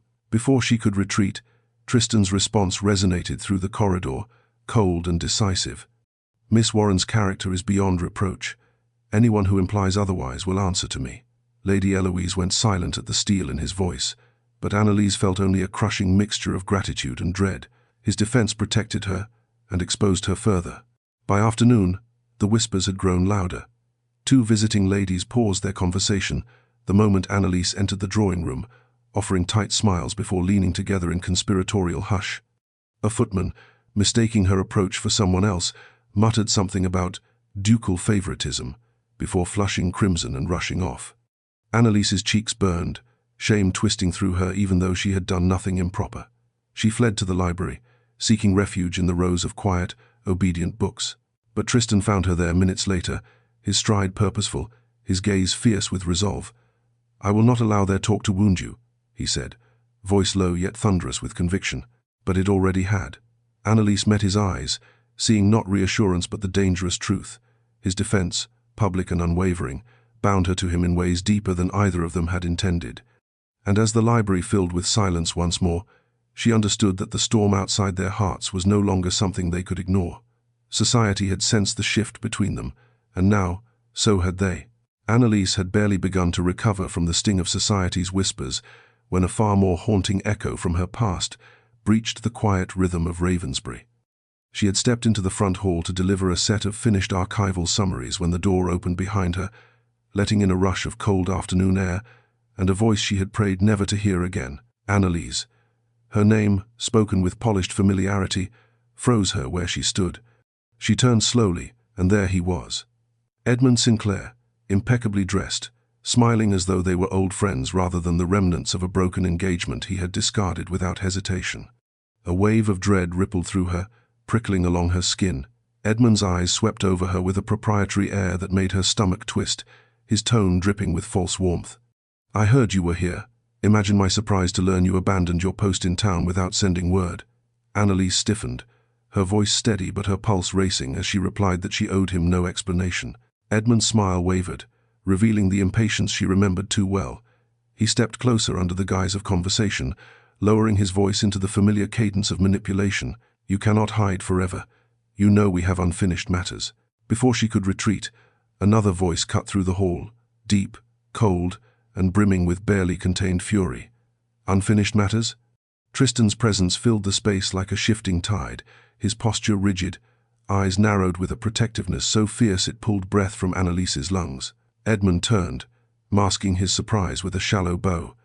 "Your Grace, merely speaking with Miss Warren."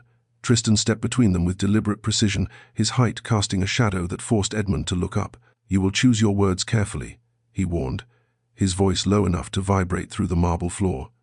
"Miss Warren is under my protection while she is within this estate."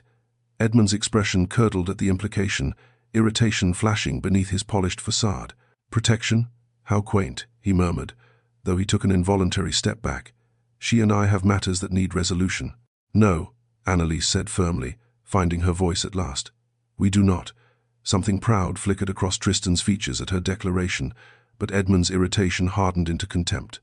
"You think you can simply walk away? You owe me." Tristan's voice cut him short, colder than winter stone. "She owes you nothing, and if you speak to her again without consent, you will leave Ravensbury under escort." Edmund's jaw tightened, but the battle was already lost. He threw Annalise a look thick with resentment before turning sharply and stalking out the door, the echo of his footsteps fading into the brisk wind.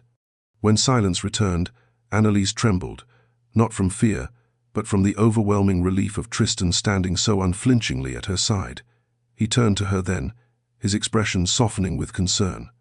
"Are you harmed?" he asked gently, and as she met his gaze, she felt something shift irrevocably within her, a recognition that his protection came not from duty, but from genuine, deeply rooted care. The front hall remained steeped in silence long after Edmund stormed out, the echo of the confrontation lingering like a charged imprint on the air, and Annalise found herself standing utterly still, as though any movement might unravel the fragile steadiness she had managed to maintain. Tristan watched her with an intensity that made her chest tighten, every line of his posture taut with concern he no longer attempted to hide. When he stepped closer, his voice softened into something so gentle, it almost undid her. "Annalise, tell me the truth. Did he ever harm you?" The question carried a tremor at its edges, as though he feared the answer more than he feared any physical threat.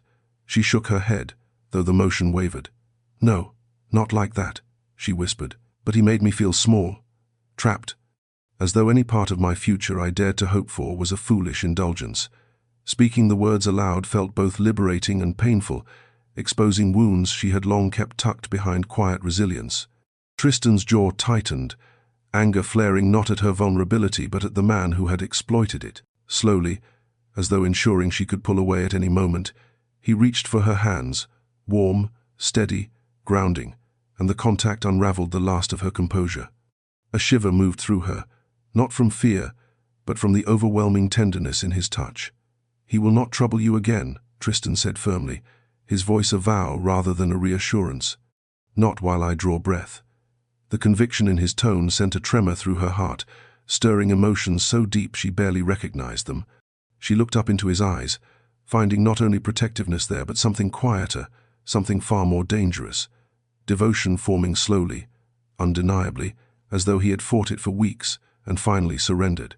But even as warmth filled her chest, a flicker of dread whispered at the back of her mind.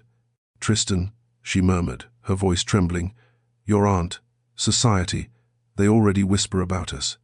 If they learn, Edmund sought me out. If they twist the truth."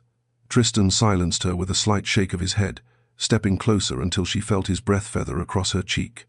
"Let them whisper," he said softly. "I will not live my life according to their fears." His words struck her with equal parts awe and terror. This was not the cautious duke who had spent years hiding behind duty. This was a man choosing her, even if he did not yet fully understand the cost. The closeness between them thickened, the world narrowing to the faint brush of his thumbs over her knuckles and the yearning in his gaze that made the air feel unbearably warm. For a moment, Annalise thought he might pull her into his arms, offer the comfort he clearly ached to give. But instead, he exhaled slowly, as though restraining himself from crossing a fragile, sacred line, and whispered, "You are safe now."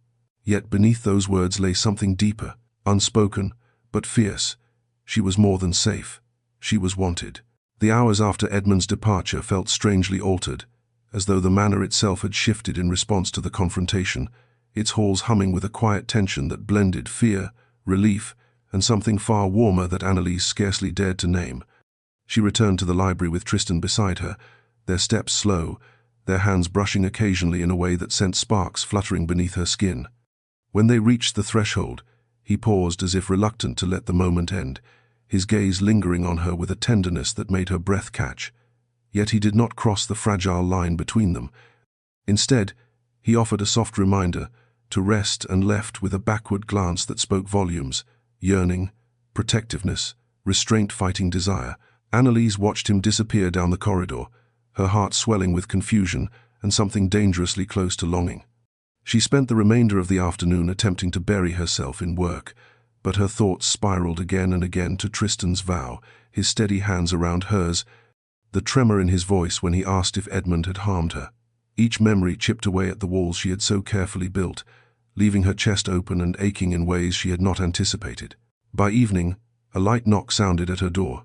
Tristan's aunt, Lady Eloise, entered with a composure that made Annalise stiffen. The older woman regarded her quietly before speaking in a voice both smooth and steel-edged. "Miss Warren, it seems entanglements of the heart are forming where they should not." Annalise's pulse stuttered. Lady Eloise continued, "You are a capable woman, and I do not question your character, but you must see the danger you pose, to yourself and to my nephew." Annalise struggled to remain calm. "With respect, Lady Eloise, nothing improper has occurred." The woman's lips curved faintly, not unkindly but knowingly. "Not yet," she countered, "but the world sees what it wishes to see. Society is not gentle with women of your position." The words struck deeper than Annalise wished to admit. Lady Eloise spoke again, softer now. "Tristan is vulnerable in ways he does not show.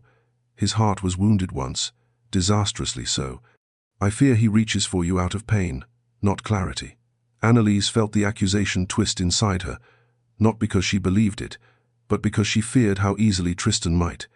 "I care for him," she whispered before she could stop herself. Lady Eloise's gaze sharpened. "Then protect him, and protect yourself. Do not allow him to make promises he may later regret." With that, the older woman left, her footsteps fading into the corridor, leaving Annalise shaken. She knew Lady Eloise's warning came not from cruelty but from fear of history repeating itself. Yet it ignited a new uncertainty within her. Was Tristan drawn to her because he truly cared, or because he simply could not bear being alone with his wounds? The question carved itself deep into her heart, leaving her unsure whether the ache inside her was hope or dread. Annalise slept little that night, Lady Eloise's warning echoing through her thoughts with relentless persistence, weaving doubt into every tender memory she held of Tristan. She rose before dawn, hoping the cool morning air might clear her mind, but even the soft hush of the gardens could not silence the question gnawing at her. Was Tristan's affection genuine, or merely a fragile response to pain he had never fully healed from? She wandered the gravel path with slow steps, troubled by how deeply the uncertainty pierced her. She wanted to trust him, wanted to believe that what had grown between them came from truth, not wounded longing, but the fear of being mistaken, of giving her heart only to have it broken again, tugged painfully at her resolve. When she returned inside, the manor already stirring with early activity, she intended to retreat to the library, but found herself stopping short when she heard Tristan's voice drifting from his study, low and strained in a way that tightened her chest. She should have walked away. She knew she should. Yet something in his tone compelled her to pause just beyond the open doorway. Lady Eloise stood opposite him, her posture sharp with frustration. "Tristan," she said, "you must see reason. Affection can blind you. You risk your reputation, and hers." Tristan's reply emerged rough, impatient. "I do not care for my reputation in the slightest." Annalise's breath caught, her pulse racing. Lady Eloise pressed on. "You cared once, and nearly lost everything. Must I remind you what your trust cost you last time?" Tristan's silence stretched, taut and heavy. When he finally spoke, his voice trembled with a rawness Annalise had never heard from him. "Do not speak to me of the past. I know too well what it cost. But Miss Warren is nothing like her." Annalise's heart soared, and then abruptly faltered when Lady Eloise answered sharply. "You say that now, in the midst of loneliness and turmoil. But what then? When clarity returns? When the scandal becomes unbearable?" Tristan exhaled shakily, the sound fractured. "I will not abandon her." You might not mean to, Lady Eloise countered, but intention does not erase consequence. Annalise felt the words pierce through her like a blade. The fear she had tried so hard to ignore began to bloom fully. Fear that Tristan might believe she needed protecting from his own heart. Fear that he might step back for her sake and not for lack of feeling. Unable to bear hearing more, she slipped away before he could sense her presence. By the time she reached the quiet of the library, tears she had fought to contain finally brimmed, despite her efforts. She pressed a trembling hand to her chest, torn between the warmth of Tristan's defense and the cold, undeniable truth beneath Lady Eloise's warning. Love built on wounded foundations could crumble just as easily as it formed, and though she yearned to trust him, uncertainty now tangled itself around every beat of her heart. Tristan found Annalise in the library hours later, though it was not by intention but by an instinct he no longer questioned, some quiet pull that guided him to her whenever uncertainty gnawed at his composure. She sat at the long table with papers spread around her, yet her hands were still, her gaze lowered, as though the very weight of his presence approached before he uttered a word. He paused a few steps behind her, uncertain for the first time how to bridge the fragile rift widened by morning doubts. When he finally spoke, his voice held a gentleness rarely heard from him. "Annalise, may we speak?" She did not turn immediately, but when she did, the faint redness around her eyes struck him with brutal force. Something inside him tightened sharply. Regret, protectiveness, a fierce urge to draw her into his arms, but he held himself still, afraid one wrong move might undo her completely. She offered him a small, composed nod that fooled neither of them. Tristan stepped closer, searching her expression. "You seem troubled," he murmured. Have I done something to cause you pain?" The sincerity in the question nearly unraveled her. Annalise clasped her hands together, drawing a steadying breath.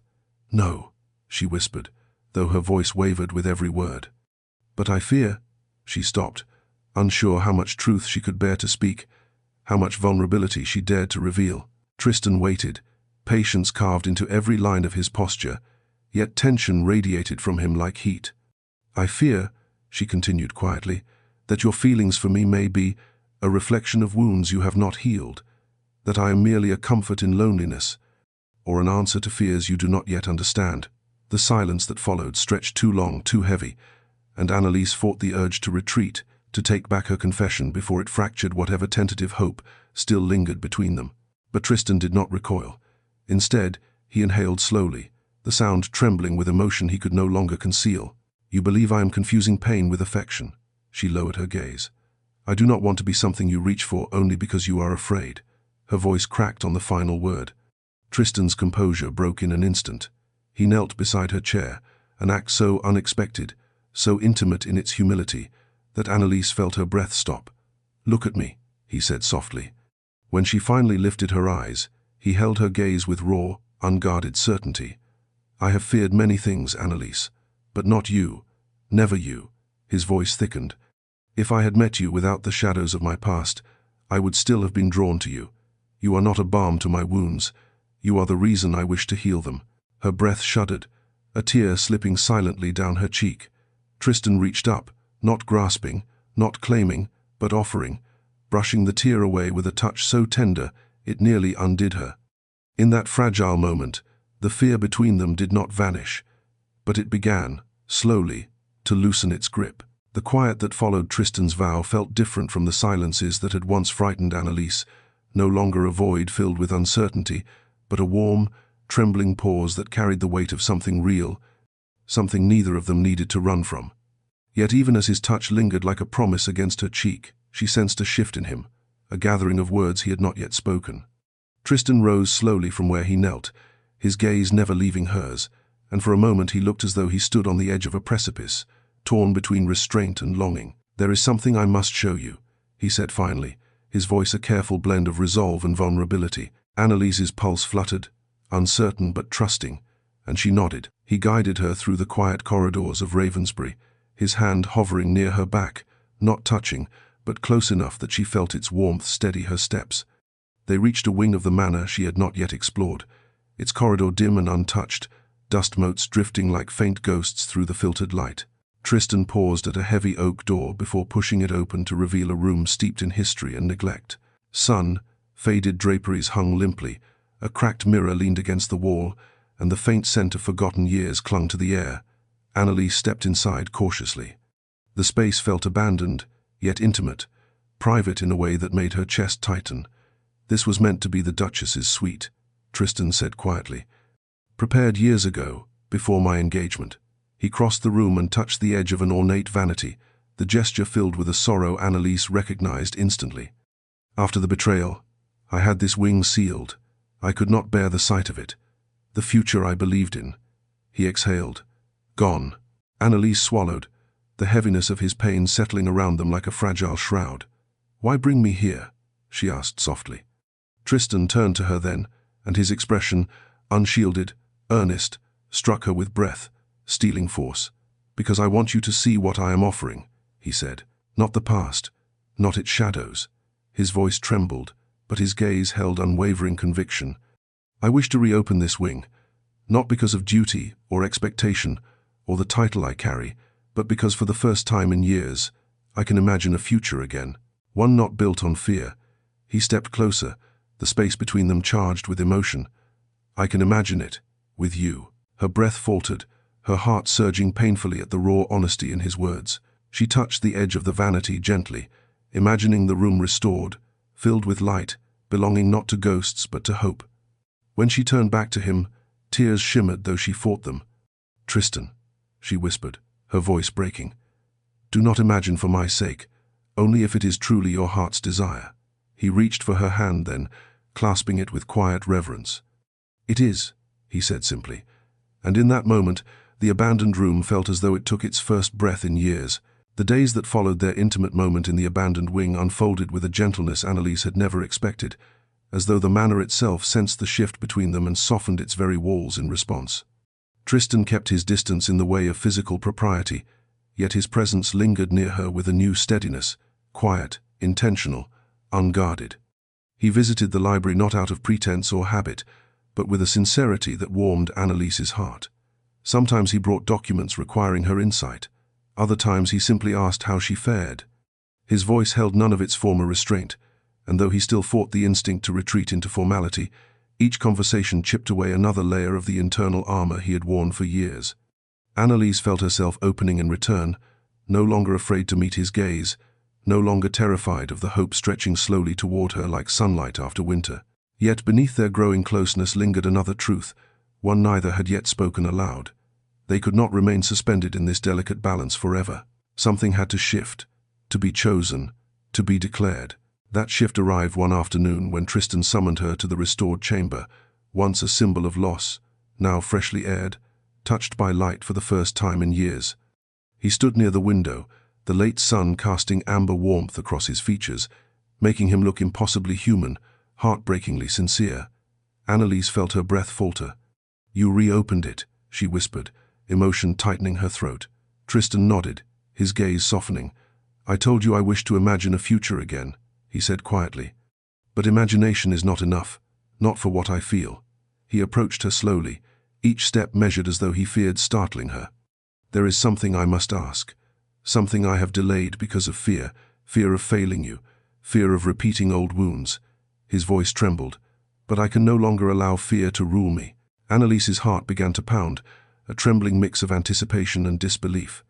"Tristan," she murmured, but he gently raised a hand to stop her, not touching, merely asking for space to speak. "You once said you feared being reached for out of loneliness," he continued. "I want you to know that what I feel has nothing to do with absence or pain. It is presence. It is you." Emotion thickened his voice as he stepped closer. "Annalise, I do not ask lightly, nor do I offer lightly. But I wish to build a life with you, openly, fearlessly, entirely." Her breath caught, tears forming despite her attempts to hold them back. The room blurred, not with sorrow but with overwhelming relief, recognition, love. Tristan reached for her hand then, slowly, reverently, and she let him take it. His thumb brushed her knuckles in a silent vow he had finally found the courage to speak aloud. And when Annalise whispered, "Yes," the future he had dared to imagine began, at last, to take shape. News of Tristan and Annalise's engagement spread through the county with the speed and hunger of wildfire, igniting the parlors, card tables, and tea gatherings of the aristocracy with equal parts awe, disbelief, and scandalous delight. That the Duke of Ravensbury, famously distant, wounded by past betrayal, and long considered impervious to sentiment, had chosen an archivist of humble origins, sent society into a frenzy of whispers, sharp enough to slice through even the thickest doors. Annalise heard none of it directly, but she felt the shift in the air, sensed the eyes that lingered too long when she and Tristan entered a room together. She tried to steady herself, reminding her heart that she had weathered far worse than gossip, yet the weight of expectation pressed against her ribs like a tightening band. Even so, Tristan remained unwavering at her side, offering his arm with a quiet certainty that steadied her far more than words ever could. His presence alone was a shield, a silent rebuke to anyone who dared question her worth. Still, the scrutiny took its toll. At a small gathering hosted by a neighboring family, Annalise overheard a pair of ladies whispering about her upbringing, their voices dripping with contempt, disguised as concern. She must have trapped him, one murmured. Why else would a duke look twice at someone like her? Annalise's cheeks flushed with humiliation, her pulse quickening painfully as she tried to retreat unnoticed. But Tristan caught her expression, and in an instant, his entire demeanor shifted. He approached with a quiet fury simmering beneath the surface, bowed politely to the women, and said in a voice cold enough to freeze stone, "If you must speak of my fiancée, you will do so with the respect she deserves." The women paled, sputtering apologies, but Tristan was already guiding Annalise away, his hand warm and steady on hers. When they reached the terrace, she finally exhaled a trembling breath. "Tristan, you did not have to confront them," she whispered, emotion tightening her throat. He turned to face her, his expression softening into something far more devastating than anger, devotion, fierce and unyielding. "I will not allow anyone to diminish you," he said. "Not ever." The sincerity in his voice shook her more deeply than the insult had. Annalise looked toward the distant hills, sunlight painting the fields in gold, and realized how profoundly her life had changed. She was no longer navigating the world alone. She had a partner who stood beside her without hesitation, without shame, without fear of society's judgment. And yet, beneath the warmth of his protection, a quiet whisper of doubt stirred within her, an echo of the life she had led before him. Could she truly belong in his world? Could love alone bridge the vast divide society refused to let her forget? As Tristan's fingers intertwined with hers, she wanted to believe the answer was yes. But belief, she knew, required its own kind of courage, one she was still learning how to wield. The days leading up to the wedding unfolded with a strange mixture of anticipation and quiet turbulence, as though every crisp morning breeze and flickering candle reminded Annalise of the monumental step she was about to take. While the household bustled with preparations, seamstresses arriving with fabric swatches, footmen carrying floral samples, cooks debating menus with comical ferocity, Annalise found herself caught between awe and apprehension. She had never imagined her life winding toward a union with a duke, let alone one who had come to mean more to her than any dream she had once dared to hold. Yet the whisper of inadequacy still followed her, an old habit of fear that clung stubbornly even as Tristan's steady devotion pushed against it. She tried to calm herself, reminding her heart of his constancy, but in the late hours of the night, when even the manor fell silent, the questions would rise. Was she enough for him, for his world, for the future that loomed so brightly before them? Tristan sensed her growing unease long before she found the courage to speak of it. He appeared in the library late one evening, still dressed from a meeting with the magistrate, but his gaze softened instantly when he saw her hunched over a pile of floral plans, worry dimming her usual composure. "Annalise," he said gently, approaching her as one approaches a startled bird, "you are troubled." She forced a smile, attempting to hide the trembling inside her, but Tristan was far too attuned to her now to be deceived. He drew a chair beside her and took her hand in his, warmth enveloping her fingers. "Tell me," he murmured, "what weighs on your heart?" The question cracked something within her. "I fear disappointing you," she whispered, the admission soft but sharp with emotion. "I fear stepping into a world that still doubts me. I fear being your duchess and not knowing if I will ever truly belong." Her voice wavered, and she looked away, ashamed of the vulnerability she could not suppress. Tristan tightened his hold on her hand, his thumb tracing soothing circles that steadied her racing breath. "You belong with me," he said firmly, the conviction in his voice a balm to every fear that had haunted her, not because of title or expectation, but because you are the woman I choose, every day, without hesitation. His gaze held hers, fierce and tender all at once. "If the world questions that, let it. If they doubt you, They doubt me, and I do not doubt you. Emotions swelled inside her, tears burning behind her eyes at the quiet power of his reassurance. Tristan lifted her hand to his lips, brushing a soft kiss across her knuckles, a vow in the simplest of gestures. And for the first time since preparations had begun, Annalise felt the tightness in her chest loosen. The future still frightened her, but as he held her hand, she realized fear no longer dictated her path. Love, steady and hard, did. The morning of their wedding dawned with a softness Annalise had never experienced, a hush in the air, a pale blush of sunlight brushing the manor walls, as though the world itself wished to greet the day gently. Yet despite the serenity surrounding Ravensbury, Annalise felt her breath falter the moment she opened her eyes. The weight of what lay ahead, the vows, the ceremony, the gathered eyes of a society eager to dissect every detail, pressed upon her chest with a familiar tightness. She sat before the vanity in her chambers, the gown spread across her lap like a whisper of silk and possibility, and fought to steady her trembling hands. What unnerved her most was not fear of Tristan. His love, she knew now, had become her anchor, but fear of failing to step into the life she had agreed to, fear of not being enough for the title, the expectations, the legacy she was about to join. A soft knock stirred her from her thoughts. When the door opened, Lady Helena, Tristan's cousin and one of the few members of the family who had shown Annalise unwavering kindness, entered with a tender smile. Helena approached her calmly, helping fasten the final pearl buttons at the back of her gown. "You look frightened," she observed gently. Annalise let out a shaky breath. "I feel as though I am standing at the edge of something vast," she admitted softly, "and I fear I might lose myself in it." Helena met her gaze in the mirror, her expression warm and wise. "Marriage does not ask you to lose yourself, not when it is built on love." With that quiet assurance, she draped a delicate veil over Annalise's shoulders. "Tristan loves you fiercely. He has been searching for steadiness for years, Annalise. You are that steadiness." The words settled into her heart like a balm, easing the tension she had carried since dawn. Moments later, Helena guided her toward the chapel. As they reached the arched entrance, the murmuring inside quieted, and a wave of emotion washed over Annalise. She stepped into the candlelit space, her breath catching as she saw Tristan waiting at the altar. He stood tall and still, yet the moment his eyes found hers, something in his expression broke open. Softness, awe, a love so profound it made her knees weaken.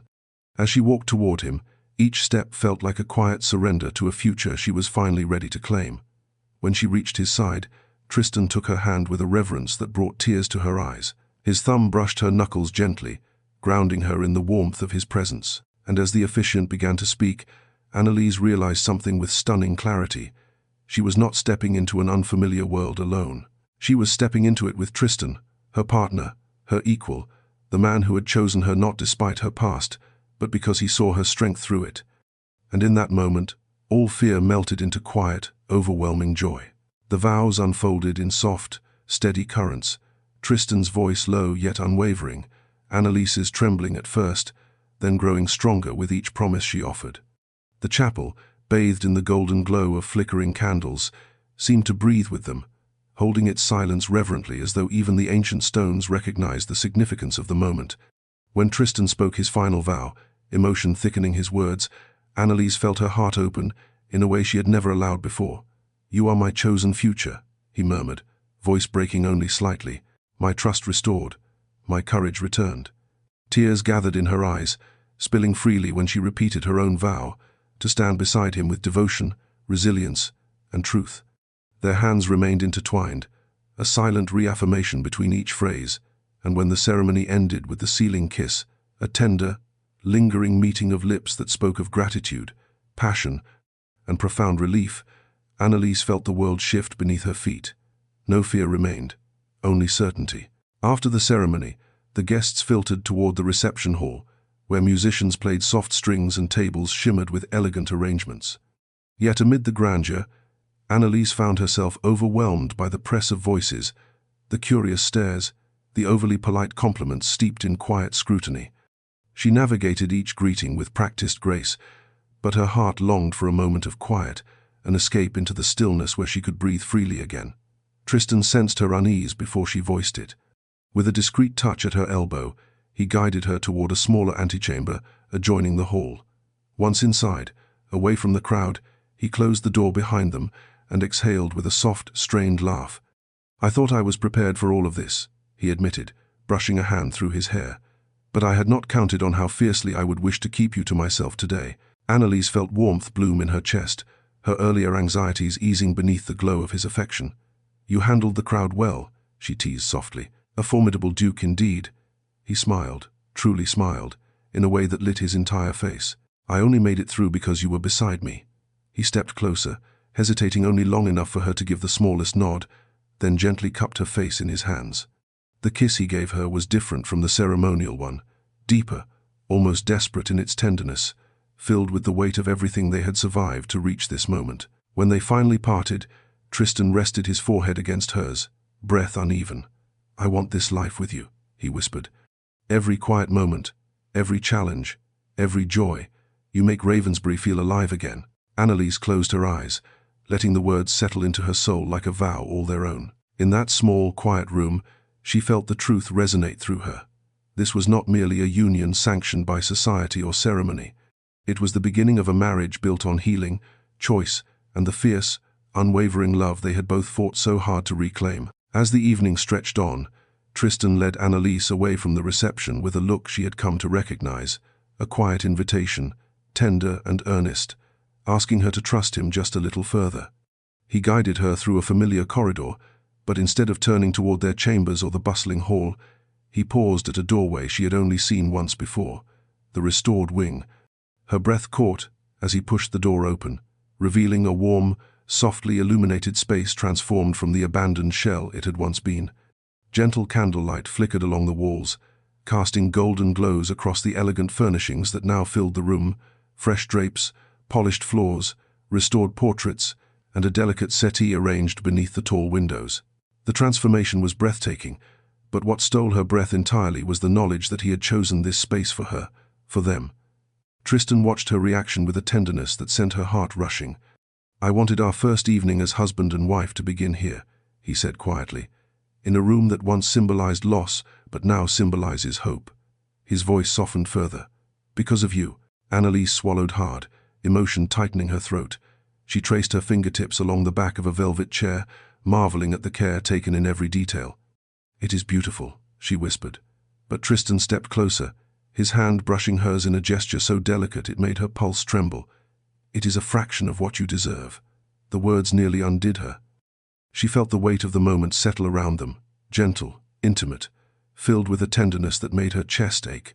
Tristan guided her toward the window, where moonlight draped itself over the manor grounds, the gardens silvered and serene. "When I imagined rebuilding my life," he murmured, "I never allowed myself to picture someone beside me." His thumb brushed across her knuckles. "But now, I cannot imagine it without you." She turned to him then, tears shimmering but unfallen. "You have given me a place where I am not merely tolerated but chosen," she said softly. "I never knew how powerful that gift could be." Tristan exhaled, eyes darkening with emotion. "And you have given me something far greater," he replied. "You returned my capacity to trust and to feel." He hesitated, as though gathering courage, then cupped her face in his hands. The kiss he pressed to her forehead was gentle and reverent, as if sealing a vow not spoken aloud.